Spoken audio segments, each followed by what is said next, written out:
Good afternoon, everyone. Welcome. It's Nature Echoes on this Sunday, 19th of March, 2023. I got the date right. Very good. Well, thank you for joining me. It's our weekly time of echoing news, stories, poetry, and art, and our precious water, the holy wells, woodlands, hedges, and wildlife that we all... Well, yes, just about equinox time. So hail, hail, whole, and holy good health to you all. And through this edition, we're going to be focusing on, it's our blessed Mother's Day today here through Ireland and UK. And I think I've got some, there we go. This is what we've got the lineup. It's Mother's Day today. And it was also an incredible solstice morning. I think that was from Trizo Mercu, that picture there, that was at Loughcrew this morning. And it's wonderful that they all got together there because the forecast of Loughcrew is solstice day tomorrow, 7:25, I think, is the point of solstice here. And tomorrow morning and Tuesday morning, it's supposed to be quite showery. Wednesday morning might be like this, but on a Sunday, getting this in the morning, can't beat that, can you? Absolutely amazing. So to go back, this is what we got. It's the Blessed Mother's Day today. So hello, blessed mothers and those who are blessing you today through Ireland and the UK.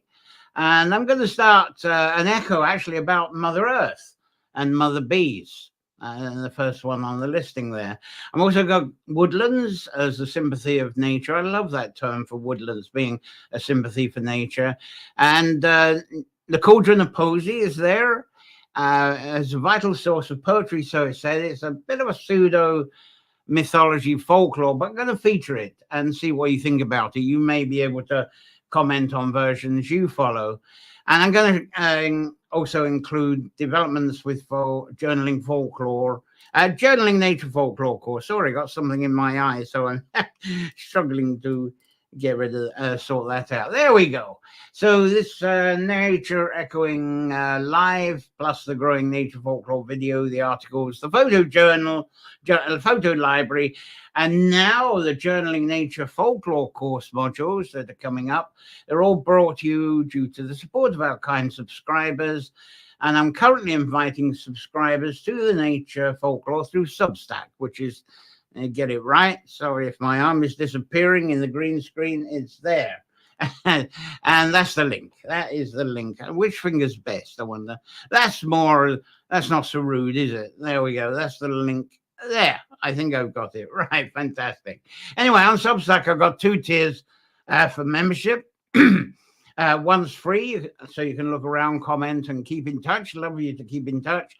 And the other is tiers for support subscribers, and they're invited to take part in my new journaling nature folklore course without any extra charge, of course. The cost of all that, subscribing the journaling nature folklore course, is €30 for 12 months or whatever that is in your own currency. There's 20 course components, 20 course modules, I suppose you might say, that I'm going to be posting each year for you to engage in if you wish. And there's going to be online live support webinars. Yeah, do we say webinars or workshops, something like that? I'll decide on a appropriate word nearer the time. Let's say live support workshops. They're also in the mix. And after 12 months of going through this, because it's not a beginning or end course, it goes around in cycles, like everything we do on nature folklore. And so if you can, keep going for an additional year, and I will add to the course components and expand on them. And anyway, that's, I think that's enough. If you like to pay by PayPal, then you do that through Patreon, and just message me and I'll tell you about that as well, because people on Patreon, they got a 2-for-1 deal. If you pay your subscription on Patreon, you automatically get this Substack as well. So either way, that's how you get involved. So I think that's enough about the show Survival Pledge to kick off with it. See, there's a lot of lovely early birds that have come here. There's Amy Dixon, lovely to see you. looking forward to the journaling workshop. Yeah, I'm going to be speaking more about that, and it's coming up very, very soon, in fact. And over from Thailand, Sirin, hello there. Lovely to have you aboard. I hope you can make sense of this. It's wonderful to have you here. And Jane's here, Jane Gilgan. Happy Mother's Day, and for you, Jane, over there. And Wayne's here. Evening, John. Hope everything is well. And Kate Klaus Sparks from Iowa is here. So fantastic. Lovely start. Lovely people to kick us off with. So I better get some kicking off. I haven't got that many photos today, so I hope me telling the updates gives you a lot of imagination. But I've got a few photos, so we'll see how we get on. So the first echo I'm going to take is from the Journal in Ireland. It's an online newspaper. Sometimes just worthy to read the comments with that one. But they sometimes have some wonderful articles under a segment called Voices. And this one's by Paul Handrick. He's known on Twitter as the Bee Guy, and his wife is the Bee Girl. And during this Sunday, as you say, I've been saying it's Mother's Day today through Ireland and the UK. And what Paul was saying, that it's really important for us to acknowledge the women that are responsible for our very existence, that we affectionately call our mammies. And I had a picture of a nice mammy picture there. There we go. We call our mammies because they're mothers for life, and they know us like no other. They grew with us, nurtured us, protected us, and love from their children is actually not their choice. It's what mothers do, and that's nature. But they're always glad to have the children anyway. But what Paul and Claire, this is a picture of them. It's an old picture because Claire's not very, I think she doesn't like photos taken of her. Anyway, it's Paul and Claire Louise. Claire Louise is the name, Handrick. What they've established is what's known as a wild bee sanctuary. And it's quite unique. It's the only one in Ireland, and possibly the only one around the world that's run the way that they do. It's in County Wicklow. And when Paul and Claire Louise bought the land, they wanted to be small home farmers.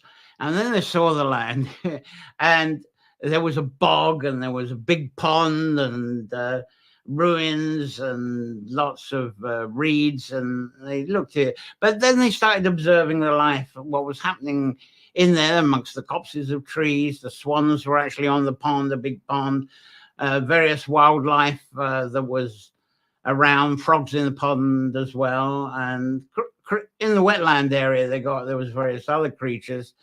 And so out went their neatly planned home farm ideas, and their semi-wild farmland has become a protected space rather than working it. So what they've done is nurtured the land they've come to and cared for her. And as Paul describes it, they've loved her, listened to her, and learned from her. Now, Paul and his Claire Louise, they're constantly awed by the creatures on their land. And there you go, there's the frogs. That's their frogs on their pond there. And the creatures that have made their land their sanctuary. Plus all of the natural trees, and the bees are around on the flowers.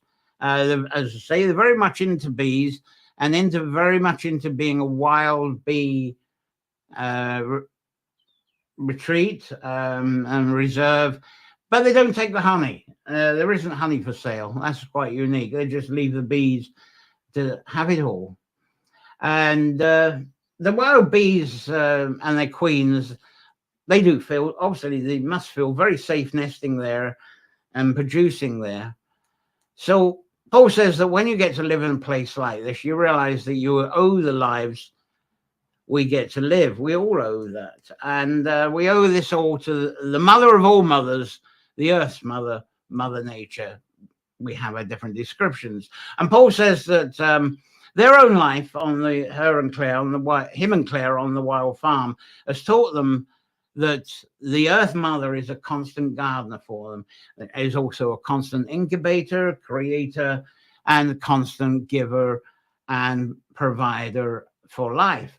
And she provides shelters and she heals and does all this unconditionally. Now, Paul and Claire Louise have also learned and also pained at how quickly Mother Nature elsewhere seems to, well, it's being failed, isn't it? By our own collective human hand, who's left the mother's nest and seems to have forgotten her. And Paul and Claire Louise, they've got 4 children. I think I've got, there we go. There's well, it didn't come up. There you go, the 4 children there. And they're learning and living this life too, which is fabulous. And 3 of them are teenagers. There's Ben there, 19, Ellie Mae's 13, Joey's 12, and Meadow is 7. And I'm stuck. Anyway, for Mother's Day, Paul suggests that we need to recognize and honor the earth with all the love and respect that we can show, just as we may do to our human mothers. And maybe from today and through all days, we can understand that the mother of the earth is what's providing all for us and really is asking for very little. But of course, us humans, through our arrogance and our instinct really to constantly build and create, we always seem to have this goal of progress. And that goal of progress is actually disconnecting from her. That's very much Paul's opinion, and I can't go away from that myself. So to honor this Mother's Day, Paul suggests that we honor both mothers, bring flowers to the one we were born from, if she's still alive, or potted plants. I think rather than cut flowers, a potted plant or 2 full of flowers is a lovely thing to do. And also, when we can, sow flowers, sow seeds, and for the Mother Earth, so the bees find them and do the work, wonderful work, on behalf of Mother Nature, Mother Earth. And Paul also reminds us that it's, do it now because it's too late, when either our living mother and the Earth Mother are both gone. So Paul and Claire Louise, they've curated 55 acres, that sanctuary. They've been doing this for over 10 years now. 2012, they got started in Wicklow with that. And they describe their life and work, if you can call it work, it's a passion for them.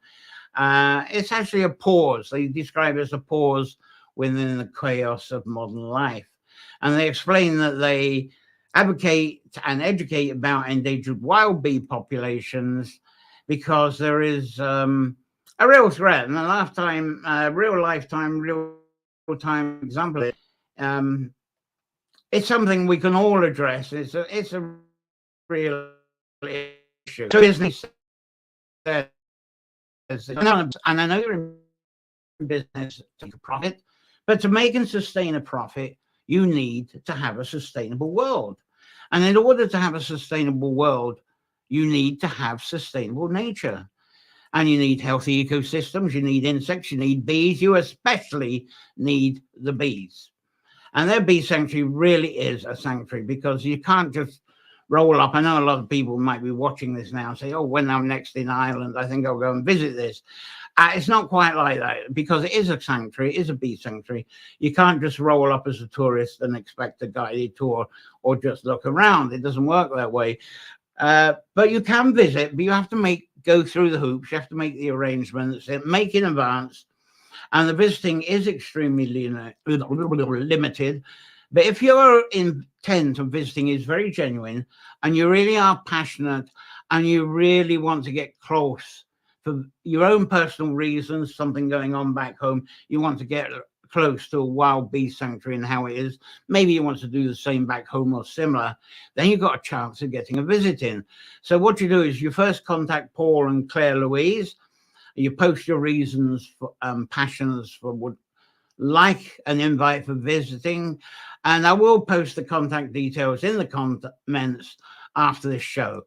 And if you're interested, if you're in Ireland or you're visiting Ireland, do contact them. I'm sure they'd love to hear from you, but the visiting is quite limited. And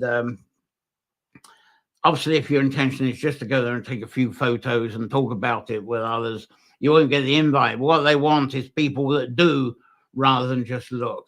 But they'll have people for visiting, just to get the feel of it anyway. And there's Claire here. She's on Grammy duty um, on this Mother's Day. So there's a couple of mothers, couple of generations of mothers there in Claire's house. So she's going to see bits of it. And Amy Dixon, what she got here? Looking forward to the journaling. So hello, and thanks to Claire being here. So let's get on with the next echo here, which is something a little bit different. And I'm going to share. It also comes from the journal as well. I've really got a favor. Actually, I've made quite a good donation to the journal this week since I'm pulling stuff from them. And this is Rayo Fogler. He's very passionate about native trees. I think I've got his photo here. There he is. There's the man himself. Very passionate about native trees in Ireland. I think he lives in West County Clare somewhere, not exactly know where. But what he's saying, at last, he's saying, it's him that says at last. He says, at last, there's an increasing interest amongst Irish farmers to actually engage in native woodland afforestation. But to me, that doesn't seem so. So I'm glad he notices something, because with the amount of severe tree felling and hedge cutting that's been going on around here, I'm just wondering if the farmers just given up. But what Ray says, there's actually a new incentive that's among the Irish farmers. So apologies for the people outside of Ireland watching this, but maybe you can campaign for this where you are, or maybe there is something available. But anyway, here there's a new incentive for farmers. There's increased grants, and farmers love to hear about increased grants. Of course they do. And the current Irish government, they've introduced a much more generous payment this year for the preservation. And the way the word is preservation and creating of native woodlands. And you may have seen published in various places, Ireland has a 12%. 12% of Ireland's land is said to be covered in trees. Yes, they are covered in trees, but it's still the worst in Europe if it was 12%, but that's not actually very accurate.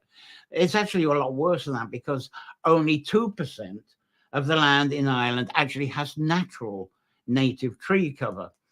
And let's put a picture up. This is since we're in West Clare here. That's with Ray here. That's there we go. That's Clare actually had the Irish pine once upon a time, but there's only remnants that archaeologists have found. But the Scots pine in Ireland actually naturalized in West Clare. So the Scots pine is regarded as a native Irish tree. But West Clare is where you're going to find most of it. It doesn't look like a pine, but that is a pine, I assure you. Okay, yeah, it's not standing up like a pole, is it? That's why it looks so odd. But the rest of the forestry, the other 10% or so, it's just all stand to attention monoculture tree plantations, which is draining the biodiversity. And it's amazing how many people, and especially even foresters, when I talk about this, they try to tell me that these plantations are all perfectly healthy. It's good for the environment and great for forestry management. But what Ray says, and I've always trusted and believed this, is that just going into green fields, because a lot of people, they say, Ireland, well, they say this everywhere, even in the UK, in a lot of countries. Come on, let's get more native trees growing. So what people do is they go off into fields and they start planting trees. And I always thought, yeah, well, it's nice to get some trees. Then I realized that something was going wrong with people that just went into open fields. They put tree plants in. Didn't really work very well because what's been discovered is you can't go into barren green fields that was used for agriculture and just go in and plant bare root native tree plants. Unless it's done in a monoculture kind of way, it doesn't work. It doesn't actually create the desired natural woodland that your passion and intent intended. Now, the idea, as I say, that idea of going into a field is totally out of balance. and everything in that field would be gobbled up in a week. In some ways, that approach is a bit like putting plants into a lion's den, but obviously the lions are not there. They're not eating the plants. But there's other creatures and elements. Yum, yum, all these saplings, whoom, they're gone. But what I do is I love Paul's explanation. And let's see if I've got a picture to go with that. We've had that one. There's a lovely kind of real old tropical forest, a natural Irish cecil oak there. And I love Paul's explanation. He comes up with this phrase: a woodland is more than just trees. A true woodland is a symphony of nature, which includes trees, and it also includes the shrubs, flowers, lichens, lichens, whatever way you say it, fungi, and all the mammals and birds that you get there. And such nature diversity can take a very long time to reclaim itself. And we've got to be very patient when we do these projects because of that, especially when we're trying to create a traditional natural woodland. And on land that's been under grass or crops for millennia, most times it doesn't work that well. But for many years, people have been passionate for Ireland to have increased native woodland. And as I say, what they do is that, there's an open field, let's go in and plant some bare root trees at random. And then they're shocked when then there's not instant results. A lot of people, they're hoping they go into a field, put in the bare root plants, and then in a couple of years, start seeing them take and grow. And in 5 years, this is going to be incredible, and I'm disappearing. And 10 years, no, there's nothing happening. So what Paul suggests is that we should first look at the remaining small pockets of natural native woodlands that are already existing. And usually these pockets are very small around Ireland. There's pockets of very old woodlands that are scattered all over the country. And Paul lives in West Clare. And he's noticed there that even there, where you got the Burren right next to where he lives, there's small pockets of original native woodland almost in every townland. And he believes that's so in Ireland. And I think that's quite true. Because when they talk about native woodland to people visiting, what are you talking about? I walk around and see trees there, there's trees there, and trees there. And if you've got a view, yes, you'll see trees there. But every one way you see a tree is one of these little pockets. A lot of these pockets, they're as little as 15 meters wide, 50 feet wide, with a few trees in them. And often they're still there because they're either tracing a townland boundary or they're clinging on to a river valley that isn't very good for the grazing. Bit of a danger for the animals. By the way, I said townland, didn't I? Townland in Ireland. I better remind what this is. It's a townland is not really to do with towns, not in the beginning anyway. It's a named area of land. So it's not a town with a name with land around it. It starts off with the townland. I'm not going to go into how it's measured today, but large townlands, when there are these large tracts of lands, obviously a large tract of land will support a lot of people. And when you've got a lot of people who need supplies of this, that, and the other, the practical solution is to have traders in the middle of that townland. And when you've got a bunch of traders that come together to serve the townland, where their position has become known as a town. That's the origin of town. So in many townlands in Ireland, actually there are still many townlands around Ireland where nobody is habiting them. There's no habitable buildings within them, within their boundaries.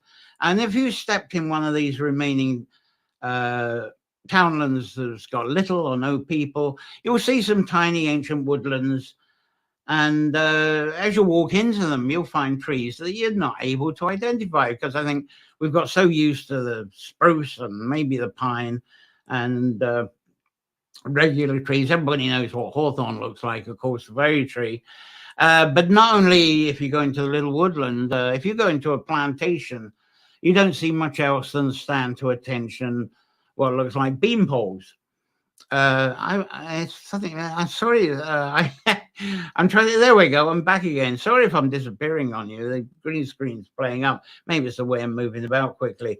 Anyway, though, as well as those trees, what you'll find, some people, they will see the bluebells, and you'll see species of wildflowers, fungi, lichens, lichens, and you may be lucky to see some wildlife, and especially various bird species that you don't see in your own garden, species you're not familiar with.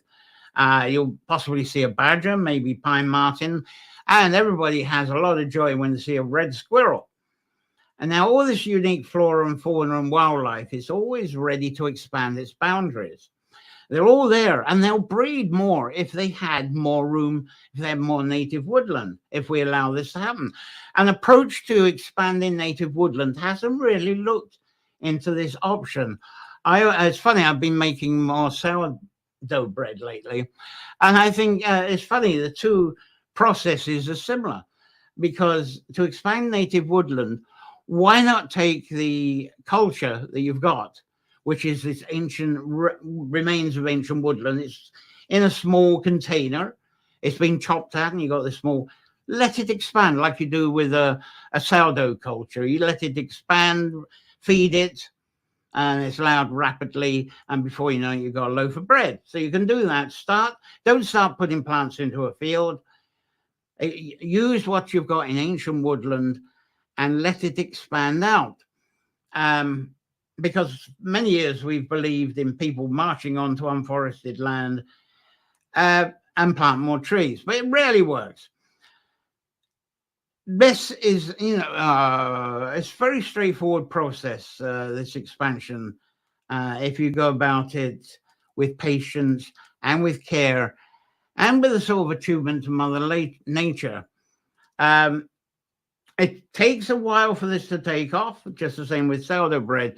You can make a soda bread in minutes, and even dry yeast loaf you can make in a couple of hours or so. But this is the sustainable way to go about it. And a good recipe is to trust in established natural woodland that it'll expand this space. So a good idea is, and this is what Ray was suggesting, bring the farm fencing that's around maybe this little coppice of ancient woodland, bring it out into the field further, maybe 50 meters, 160 feet away from the established old woodland, and exclude all the grazing animals and the machinery that you're using on the fields, exclude it from that area.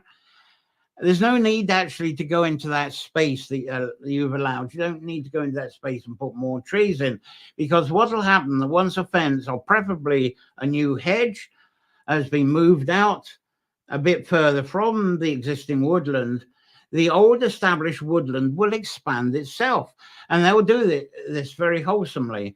For a start, the foundation wood tree species, birch, it spreads its seeds. It'll actually, in the wind, the seeds will go many miles, so it's very easy to cover the immediate ground as well. And the hazels, alders, and holly, they're not too bad at doing this as well. Hawthorn and blackthorn, rowan and elder seeds, well, the birds eat the berries, they drop the seed in the bird poop, so that gets that sorted out. But it may take several years for the oaks and maybe elms, even though they're rare. You might get one established. This requires incoming jays and red squirrels, maybe out of the woodland you got. And what they do is they bury their stash of acorns from somewhere else. But because nature interferes with their memory, they get memory loss, so they forget where their acorn stashes are. And up comes the oak trees from the lost acorns. And the oak trees are often, when they come up naturally like that, they become surrounded by brambles very quickly. And this means the deer and other animal species, they can't get close to the saplings to eat them. So that's nature doing everything very confidently. And that's what it's all about. Trust the actions of the rest of nature, because us humans are not able to do it all. Anyway, the incentive to farmers now is they get paid the same amount of money. If they just bring the fence out into their field, they'll get paid the same amount of money if they just leave it alone than if they went in and planted trees. And you know what the farmers will do? Farmers love more pay for less work, like most of us do. So I think you'll see where that will go. Pay me more money, and then I'll just go off and have another pint, and I'll trust nature will create my forest for me. That's what'll go. I won't go into the mechanics of how this works, but it's been calculated that if a hectare of land is allowed to actually revert back to a natural native woodland, it's actually going to be worth roughly €25,000 after about 10 years. And that may seem nonsense because there's obviously no wood crop, no obvious wood crop with that expansion of natural woodland to harvest and make money with. But there are various rebounds from natural woodlands that enhances the grazing areas too, by the way, and crops. But that's another article or feature. Anyway, locating pockets of remaining natural woodland, it's now become easier because there's a lot of satellite imagery programs up there that can locate where these little pockets are. And people love using local drones. They like using their drones with cameras, and that identifies these woodlands as well. So Ray's suggesting that we should become more active in actually compiling records of where these wild pockets of woodland are. So provide the information for farmers and for the community to encourage the expansion because they know where they are, what they are, and how to deal with it. And it's all about, one thing having the archive, but once you've got an archive, you've got to have a community communications community and the farmers, and also mentoring with farm owners for people that are aware of how the woodlands expand. And that encourages a lot more people to become on board. Anyway, despite farmers being told, being curators of the land, the farmers' interests, of course, are much more leaned on how can I make more money from less effort and less investment with costs. So this is where most recent native policies, woodland policies on Ireland, at least for farmers, are to their advantage. And Ray suggests this should be the most central to Ireland's woodland strategy right now. And I totally agree with him. But Ray himself, Ray of Folklore, he's a Nuffield scholar. He investigates the attitude of trees from people in rural Ireland. And there he is. He's talking with some people there. I haven't had a photo for a while. I said I haven't got many. And he's the project lead on wonderful Home Tree Wild Atlantic Forest project. And we actually have some poets that's involved in that. Do you know, I've forgotten. I got the pictures of them in mind. I forget their name. It's one of we have her poems, very, very Grace. God, just a bit of brain dullness himself. I like those jays and red squirrels I mentioned earlier. Anyway, the other issue connected with this is the increasing number of small-scale home farms. I talk about this with people, and people who've got home farms, they're actually jumping over me, and they say, even the permaculture guided ones, they suggest that we're putting too much focus on rewilding more land. So if you've got some comments or opinions on this, fire away. But the home farmers are actually saying we need to reverse this passion of rewilding land and keep that land for more home food farming as a protection against the expansion of chemical motivated industrial farms, and also all the land that's being grabbed right now to be stations for so-called sustainable energy. Now, my own thought is that without some wild surroundings, it's very hard to sustain biodiversity. As I say, it's like the sourdough bread. You've got to let these little communities that are still there, those little communities of woodland, to expand a little bit in order to sustain the biodiversity on the home farms, or nothing will grow. Because some home farmers, they argue that wildland encourages predators that come in and wreck their farming, wreck their animals, eat their chickens and the rest of it. But without the biodiversity from wildland being local to them and all the good stuff that helps them, their farms will be wrecked anyway. So I feel it's all about balance that we have to constantly explore. Anyway, it's a large subject, that echo. There's never going to be a templated formula for sorting this out. if there was, then our land would be dead. This is the problem. If we apply templated formulas, then there's problems. Right, I've blabbed on for a long time there. Let's see what your response is there. Missed the first many minutes. Someone will catch on replay. Sunny but chilly rural Maryland. Lovely to have you here, Terry. Fantastic. Wonderful. Right, my next echo, we're going into the folklore now. Now, this is very controversial bit of folklore. So you might have some comments on this, because there's an area of folklore that's really treated as away with the fairies, pseudo-modern Celtic romance folklore. But I find it fascinating. Very few scholars will treat this as being anywhere near any authentic ancient teachings. And it's, I'll give you the title in a minute, but it's folklore that's loved by many people who brand themselves as druids, shamans, bards, priestesses, priests, the whole works. But usually these people, they work with one of these with a translation, and then they'll adjust that translation to suit their mystical branding needs. So I'll attempt a sort of a singular translation here. I do find this fascinating, but there's a huge variety of telling of this, and of course there's a huge piles of bullshit with this as well.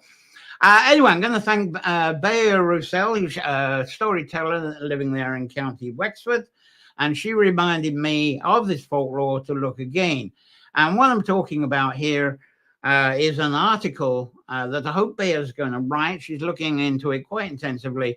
An article on the folklore of the Cauldron of Poesy, Poesy. And I hope she brings that out in her own translation and her own words soon, because she's establishing a lovely channel on Substack alongside what I do, of course, and I do recommend her as well. Now, the manuscript that's called the Cauldron of Poesy was a name given to a no-name manuscript that supposedly was discovered in the 15th century. I don't know who discovered it. Maybe you do. I've never found out who discovered it, or even when or where it was discovered. It's a very, of course, that's a rough start, isn't it? A very vague start to the folklore before we even get into it. And even people that I've talked to with this, I said, 15th century manuscript. They come back, oh no, it's 14th century, you know. Anyway, this is told, do I have a starting picture for this? The one thing that's told about this is this quite famous man here. They said that the 15th or the 14th century was actually taken from a 7th century scribed manuscript that recorded a poem by this here ancient poet Imogen of the Milesians. And I think there are as many Imogens actually as there are English Chaucers, and there's a lot of doubt about the Milesians actually existing. Actually, I think Milesians myself, my own opinion on that, is just a simplified name for a bunch of tribes, maybe clans that arrived here. And so in storytelling, it's assumed they're all one tribe. Anyway, I don't trust what the scribes write in the medieval times anyway. And even retired Trinity University ancient language researcher, who I seem to hero worship these days, but Damien McManus, he's retired from Trinity now. And through his own research, when he interpreted the ancient languages that were interpreted by the scribes, he found a lot of flaws in that medieval scribed work. But there's a lot of folklore and mythology people say if you don't stick to the scribes' work, then you're talking bullshit. But Damien said not necessarily so. So here we go. It seems there are several attempted translations out there claiming to be the real interpretation of the Cauldron of Poesy. So this is a subject, anyone out there, is a great thesis to do for your university degree. I don't know if it's a thesis that will actually be regarded as valuable research, but I think it would be nice if we could attempt it and get it through the thesis process. But the thing is, the researchers, even when they do look into the Cauldron of Poesy, a lot of people are going to be very limited to their command of the old Irish language. So each rendering that they would come up with would be a mix of what the translator is thinking the translation is, plus there's going to be a bit of bias there. Yeah, each translator is going to think, oh, I've now compiled the most accurate version. But I'm sure there's a lot of, this is what I believe with the medieval scribes. There's a lot of, oh, that'll do within any translation as an attempt to make your work understandable and whole rather than in pieces. So every translator will have personal biases that they unintentionally let loose through their work. Bible translators have done that through history, for sure. And with medieval scribes, they were also under the control of their patrons or sponsors, such as their abbots and their chieftains, and any later scribes and writers have done today. Now, even today, if you have put a manuscript to a publisher, and I've had this done when I've had someone else publish, they'll throw back your script and say, oh, could you rewrite this, that, and the other? And they're trying to coach you into a specific direction that suits the brand of the publisher. So they want it to be in the formula that they want it to be, not what you're writing, though they like the theme of what you're writing about. So it still happens today. So I believe personal translations still have value with all the folklore mythology that's around. And I always wonder and question the value of, when you've got some folklore and mythology, how far do you go into looking into the nitty-gritty details than actually grabbing the story, running with it, and using it within our lives, using the interpretations we have received, if it's useful. Anyway, I'm going to start with one of the translations of the Three Cauldrons. That's what it is. The Cauldrons of Poesy is a story of a collection of three cauldrons. And overall, it's said to be, the Cauldron of Poesy as a unit is said to be from all the wisdom and knowledge from which bards should receive their wisdom, through which their inspiration should flow, that they are qualified to share with people. Now, this is one translation. I'll bring another Emigan. I like this artist feature. I'll keep him up. And this is a translation. It's one of the translations of Emigan's White Knee poem. And I'll read it as best I can. Oh, shall I have him up? Let's get him back up again. I think it's very easy to recognize, I'll say a bit more before I say the poem. I think you'll recognize here in this translation how easy it is for a translator to twist words to fit into their needs, their branding, their agenda, or in something that they personally think is understandable. Anyway, let's get the Emigan back on. Here we go. My own existence springs forth from the cauldron of poesy, which was created by the gods from the jewel. Enlightened is each inspiration that streams forth in my speech and from my center of being. I am Emigan Whiteknee, ancient in years, gray of hair, and my inspirations are found within. The many forms of poetry that are born within my cauldron of warming. The gods do not orient each person's cauldrons equally or fill them with the same talents and abilities. Some are formed upside down, some tilted, some upright. Some are empty while others are half full. Some are filled with knowledge like Eber and Don, capable of creating chants of life and death through a skillful combination of words in the power of three genders, being masculine, feminine, and neuter, and possessing the strength of three measures, double letters, long vowels, and short vowels. My cauldron of vocation is trained through a study of the arts of poetry and sustains me through proper composition. I sing also of the cauldron of knowledge, and that allocates the gifts of wisdom according to the law of each art and the work of each artist in general. So, in that translation, you might have picked up that there's three cauldrons being talked about, and Let's get me back again. Let's see if let's get charting up. I think I've got charting, and I'll talk about this as I follow. See if we can read that. I hope that's visible to you. You got the Kori Gurath, the cauldron of warmth, and that's positioned within a woman's womb and between the hips of a man. And I'll not go any further with that one. And the Kori Arunma, that's the cauldron. That's got various names: the cauldron of vocation, cauldron of emotion, cauldron of motion, emotion, journey, experience. Whole range of interpretations on that. But anyway, that's the central one. And this cauldron being all that's within our rib cage, and that includes our heart, lungs, digestive system, all the organs really. And then we got the Korshish, the cauldron of knowledge, which is our heads.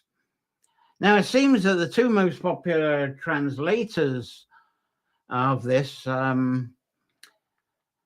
are people that branded themselves as being druids, shamans, priestesses, or highly prophetic bards. Anyway, there's two of them I featured. These are the two translations that seem to be the most used. This is Kathleen Matthews. That brings back a memory for me because this is where I first learned about the cauldron of poesy from. I met her a few times during the late 80s, early 80s. And this was when I worked in the Mind, Body and Spirit festivals and the Psychic and Mystic fairs from time to time. Now, Kathleen is very passionate about tarot, and she always claims there's a very strong parallel link between what she calls Celtic and Native American folklore and spirituality. Kathleen is certainly very skilled at serving her audience. She really knows how to work an audience. And her skill is turning her, it's like as if she turns her own cauldron. She's very good at turning things around so that her audience understands what she's saying, and she's telling them what she believes and interprets what they want to know. Now, the other interpreter, and I've never met this woman, this is Erin Laurie. Erin Laurie here. She's a very popular translator of the Cauldron of Poesy. And she actually describes herself as actually being a poet that's been totally inspired by those three cauldrons. And she prides herself as being a priestess, and but how accurate Erin's translation is, we'll never know. But I do like her writing.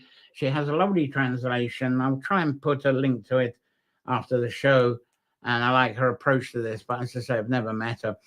Now, the origins of wisdom, that is what these two translations and anybody that follows the Cauldron of Poesy, is the belief there is that from our instinct, from our inspirations, from our consciousness, it's that this all comes together according to where the three cauldrons are and how they relate to each other, the combined cauldrons of poesy. And a lot of priests and priestesses type people, they'll say that all our poetry and inspirations come from the soul, and that the three cauldrons within our body, they are brought to life through our inspirations, and our soul, when they enter the three cauldrons, brings them to life. As someone pointed out, are these the chakras of the Celtic world? Let's not go there. Anyway, other priestly types, they say that it's through our bodies that these three cauldrons within them, they say that these three bodies are actually preservations of the skills of our ancestors. And this is what's passed down to us to discover and use. So this is what a lot of people rebound off of when they visit the passage cairns and get into stone circles. They say this activates the three cauldrons within them to bring forth the wisdom of their ancestors.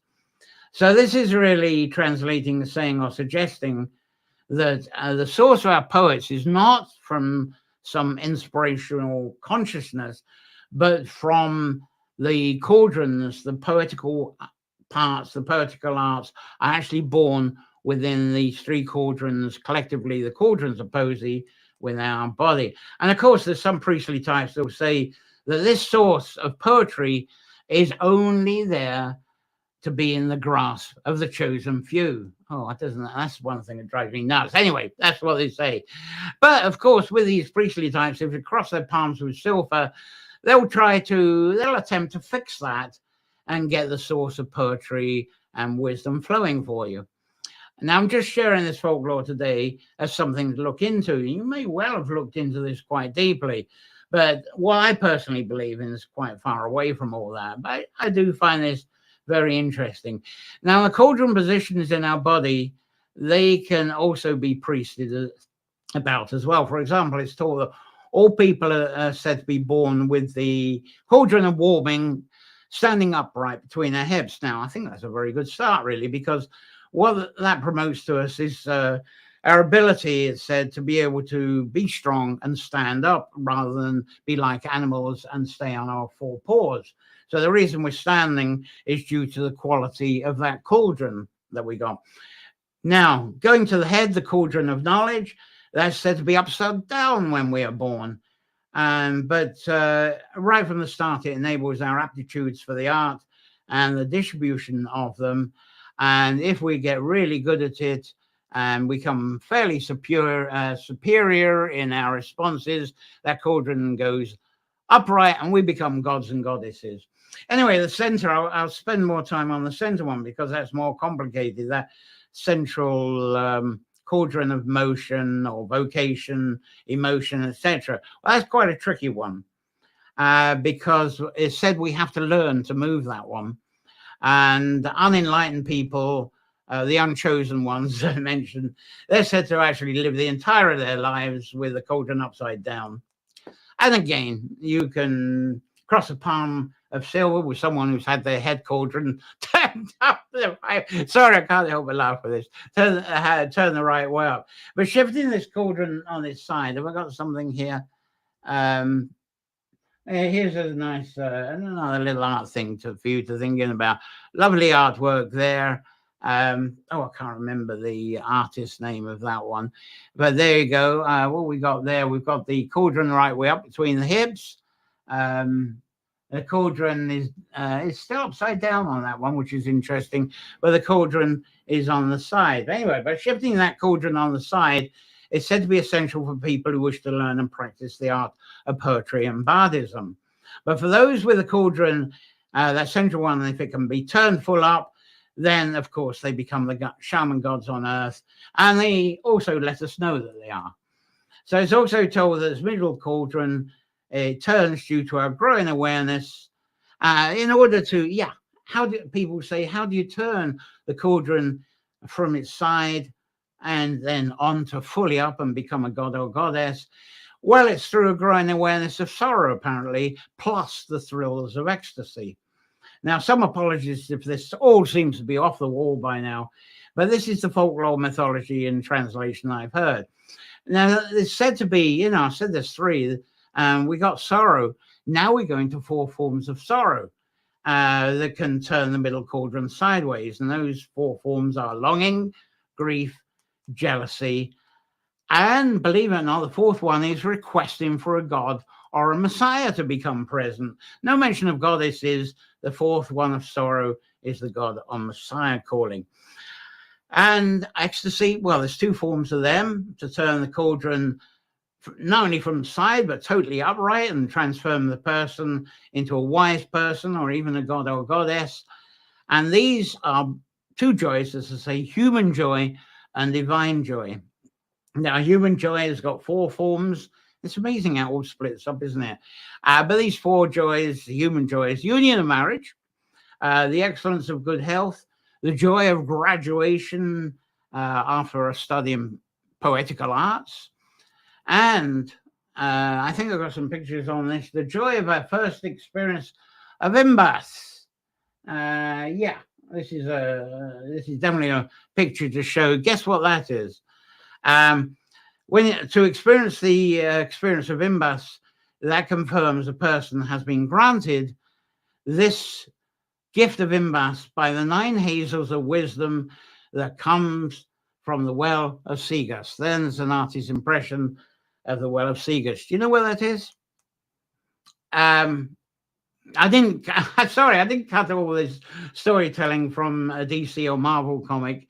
It really does sound like, oh, you get the award of Imbas when you're granted the 9 hazels of wisdom from the well of Seagus. Anyway, enough of that. As I said, I didn't cut and paste that one. Let's see. It's there's the salmon that you can be gifted with. Anyway, I'm playing around now, aren't I?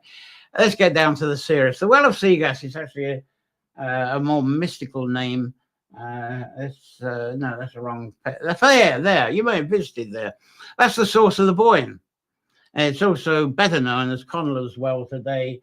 It's a townland called Carberry in County Meath, and I also love that Seagas means the well among the trees, of course, which is what artist's impression does. Now, it's from access to the imbus that the head cauldron of knowledge is also turned upwards by divine ecstasy rather than human joy alone. Now, this is said to transform people. If they've got their cauldron the right way up on their heads, they become miracle workers with clear prophecies, as well as becoming gods and goddesses on earth. And these gods and goddess types, they're rarely shy to announce who they are among us. But of course, I think a lot of us know humble, caring people among us that we call angels as well. But sadly, interpretations of this folklore, it does open into an incredible amount of doctrine enforcement. If people apply it upon people, there's a lot of opportunity to form cults around this by those who might preach it.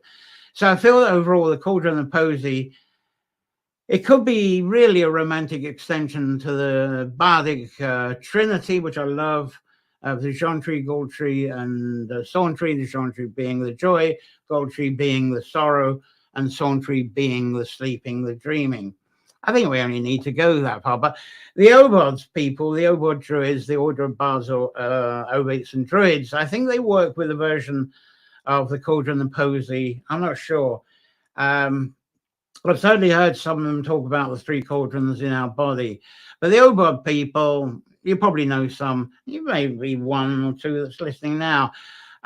You're mainly a community of empaths rather than doctrine enforcers. So it goes both ways. But to be a bard, as you hear from much of what I say through other nature echoes and nature folklore, I don't think it's that complicated as this folklore I've been trying to describe to you. You don't need that for vision, and I certainly don't believe that bards are the chosen ones, selected chosen ones.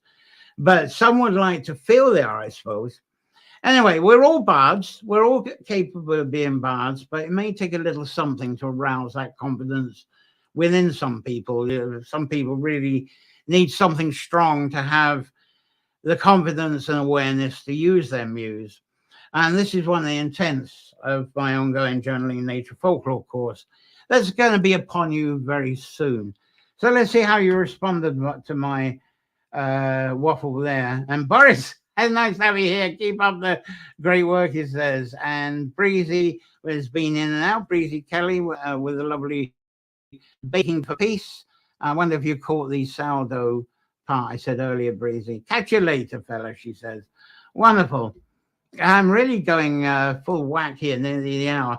As I was talking about the journaling nature folklore course, I've done a bit of mapping for this now. You'll be pleased to hear. There's going to be 20 components to this. It's going to all 20 is going to be spread through the solar year, better known to us as the Gregorian calendar year, or just the 12 months of the year. And the next component, well, it's really going to be my first posted one. I tend to have that out to you. The course paid subscribers among you, I should have that out to you by the 30th of March. So that'll be the first installment of that. And the prompts with that installment is going to be inspired by the willow, moon, and water, and a few other things. And then I'll also try to host an online live workshop on this course. I'll get to do this, aim to do this during April, get the first one there, and we'll get into a habit of that. And that will be after I've issued the second component of this course. So there'll be 2 to initially talk about. And the workshop, this live online workshop, will be there to encourage you to share your inspirations from the kind of assignments, the components I've sent you, and then hopefully a bit of a mentoring session as well to encourage an exciting journey with this Journal of Nature Folklore. The Journaling Nature Folklore course, plus lots of the extra articles that I put up, is €30 or the equivalent in your currency for annual membership. And as usual, it's through that link there, and that'll ask you for annual membership, €30. That's the option to go for. So thank you for your interest and support in this. Karen, thank you, John. Karen's here.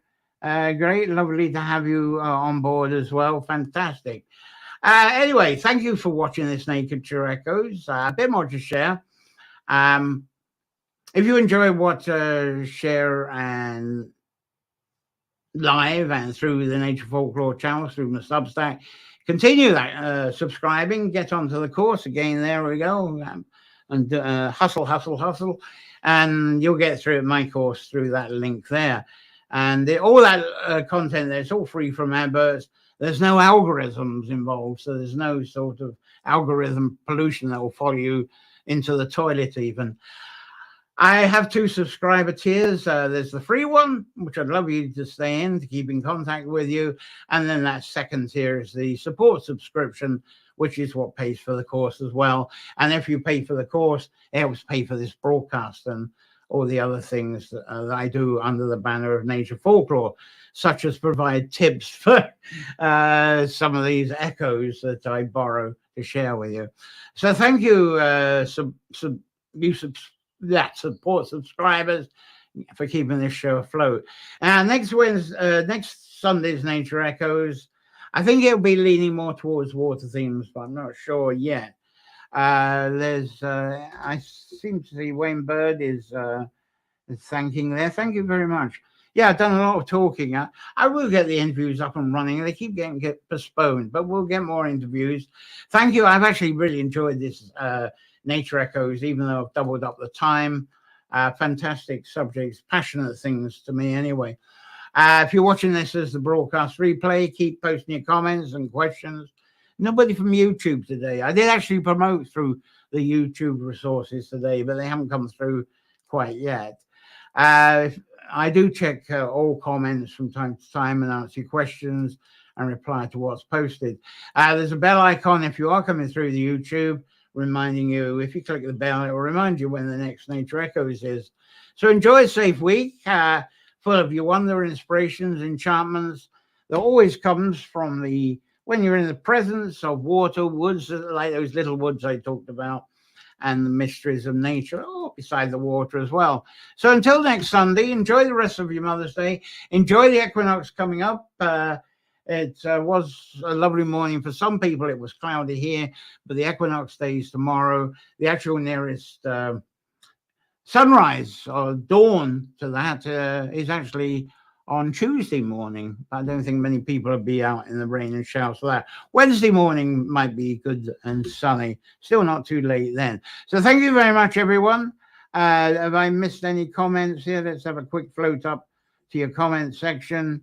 There we go. No more comments there. So I'll wish you my farewells. See you next Sunday. Enjoy the rest of your day, rest of your evening. Have fun. Thank you. That's all I have. See you next week. Bye. Bye-bye.